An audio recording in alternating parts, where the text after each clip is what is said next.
News 7 Tamil, பொறுப்பும் பொது நலமும். ஜம்மு காஷ்மீரில் 5வது கட்ட வாக்குப்பதிவை முன்னிட்டு பிரதமர் மோடி தலைமையில் இன்று மாபெரும் பேரணி நடைபெறவுள்ளது. இதனை முன்னிட்டு ரஜௌரி மாவட்டத்தில் பலத்த பாதுகாப்பு ஏற்பாடுகள் செய்யப்பட்டுள்ளன. ஜம்மு காஷ்மீரில் நாளை 4வது கட்ட வாக்குப்பதிவு நடைபெற உள்ளது. மொத்தம் 18 தொகுதிகளுக்கு நடைபெறும் வாக்குப்பதிவில் முதலமைச்சர் ஓமர் அப்துல்லா உள்பட 182 வேட்பாளர்கள் களத்தில் உள்ளனர். இதனிடையே 5வது கட்ட வாக்குப்பதிவை முன்னிட்டு ரஜௌரி மாவட்டத்தில் பாரதிய ஜனதா சார்பில் இன்று மாபெரும் பேரணி நடைபெறுகிறது. இதில் பிரதமர் மோடி பங்கேற்பதை முன்னிட்டு பலத்த பாதுகாப்பு ஏற்பாடுகள் செய்யப்பட்டுள்ளன.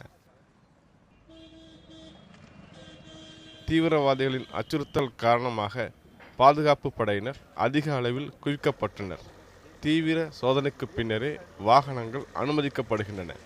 பல்வேறு இடங்களில் தற்காலிக சோதனைச் சாவடிகள் அமைக்கப்பட்டு கண்காணிப்பு பணிகள் முடுக்கிவிடப்பட்டுள்ளது.